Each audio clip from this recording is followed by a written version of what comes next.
ఈరోజు మన వాక్య భాగం ఏంటంటే, ఈరోజు ఏంటంటే ఆదివారము, బల్లారాధన తీసుకొని ఆదివారం, నెలలో ఫస్ట్ ఆదివారం. హల్లెలూయా, హల్లెలూయా.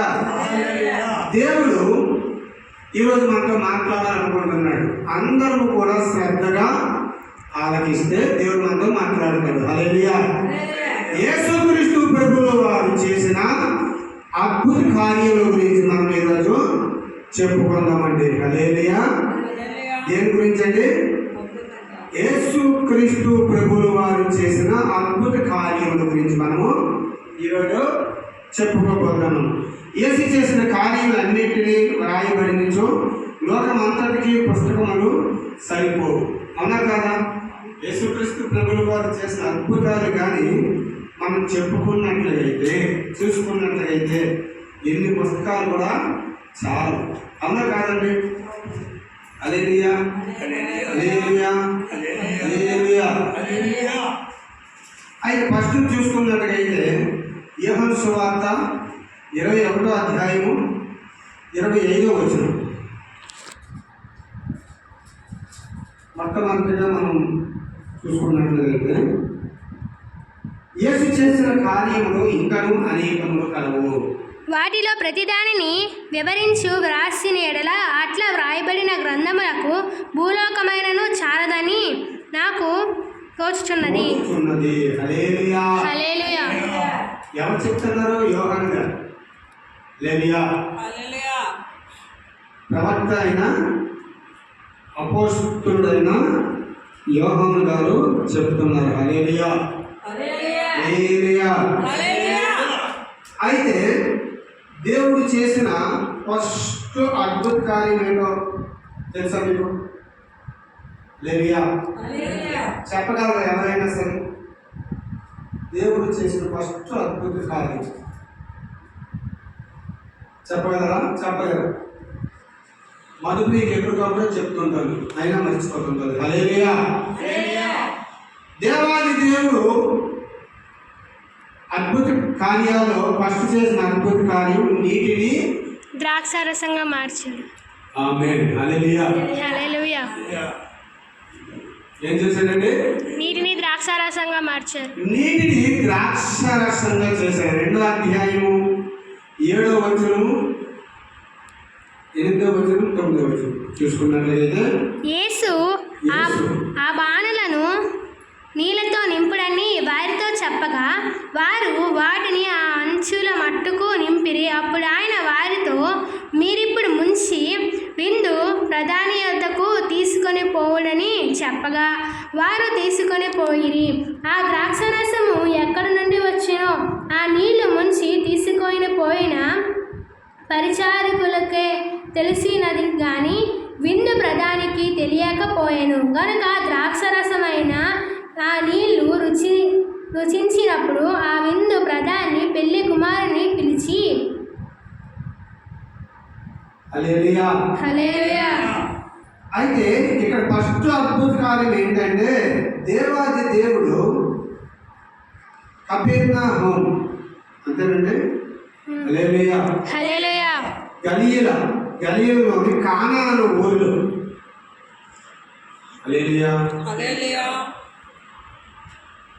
గలిలయలోని కానా అనే ఊరిలో ఒక వివాహం జరుగుతుంది. అక్కడికి యేసుక్రీస్తు ప్రభువు వారు వాళ్ళ తల్లి, తండ్రి, వాళ్ళ అన్నదమ్ములు అందరూ కూడా ఆహ్వానించినప్పుడు అక్కడ పెళ్లిలో ఏమైందంటే ద్రాక్షారసము. ఇప్పుడైతే మనకి భోజనాలు పెడుతున్నారు కానీ, హల్లెలూయా, ఇప్పుడైతే మనకి ఏం పెడుతున్నారండి? పెళ్ళికైనా, చావుకైనా, విచ్చుడికైనా, దేనికైనా సరే మనకి భోజనాలు పెడుతున్నారు. అప్పుడు యేసుక్రీస్తు ప్రభువుల వారు ఉన్న కాలంలో పెళ్ళిళ్ళలో ద్రాక్షారసం ఇచ్చేవారు. ఏది ఇచ్చేవారండి? ద్రాక్షారసం, ఒరిజినల్ ద్రాక్షారసం. ద్రాక్ష పళ్ళు పిసికి అది రసం తీసి ఇచ్చేవారు. అది విందు. హల్లెలూయా. ఏమి ఇచ్చేవారు? ద్రాక్షారసం ఇచ్చేవారంట. అయితే అక్కడ ఆ పెళ్లిలో ద్రాక్షారసం అయిపోయింది. చెప్పిన వాళ్ళకంటే ఎక్కువ మంది వచ్చారు. ఆ రావడం వల్ల ద్రాక్షారసం అయిపోయింది. యేసుక్రీస్తు ప్రభు తల్లి వారికి ద్రాక్షారసం లేదని ఆయనతో చెప్పగా యేసుక్రీస్తు ప్రభులు వారు తల్లి ఎవరితో చెప్పిందండి? యేసుక్రీస్తు ప్రభు వారితో చెప్పింది, నాయన ద్రాక్షారసం అయిపోయింది, మన చుట్టాలు వీళ్ళు, మన బంధువులు, మన కాసేస్తారు, నువ్వే ఏదో ఒకటి చేయాలి అని. ఆమెకు ఎలా తెలుసు?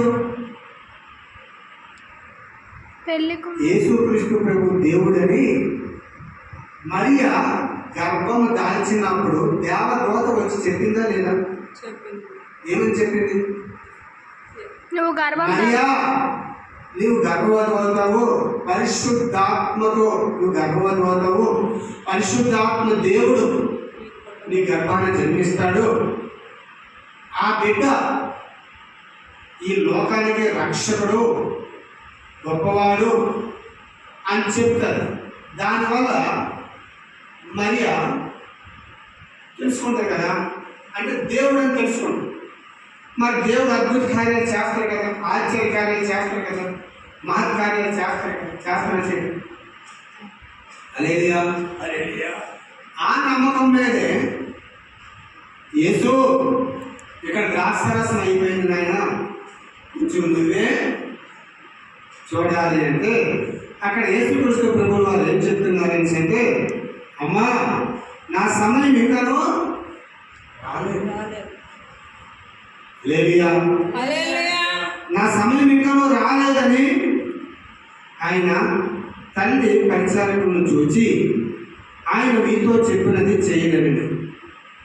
యేసుక్రీస్తు ప్రభువు వారు అప్పుడు పరిచారకులను పిలిచారు.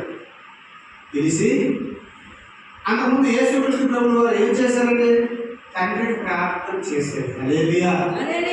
యేసుక్రీస్తు ప్రభువు వారు ఏ పని చేసినా సరే తండ్రికి ప్రార్థన చేయకుండా చేసేవాడే కాదు. హల్లెలూయా. అటువంటిది తండ్రికి ప్రార్థన చేశారు. ప్రార్థన చేసి తండ్రి అని ప్రార్థన చేసి అక్కడ ఉన్న పరిచారకులను పిలిపించి అక్కడ ఏం చేశారంటే యూదులు శుద్ధీకరణ ఆచారం ప్రకారం 2-3 తూములు పట్టు 6 రాత్రి బాణంలో అక్కడ ఉంచబడింది. ఏంటంటే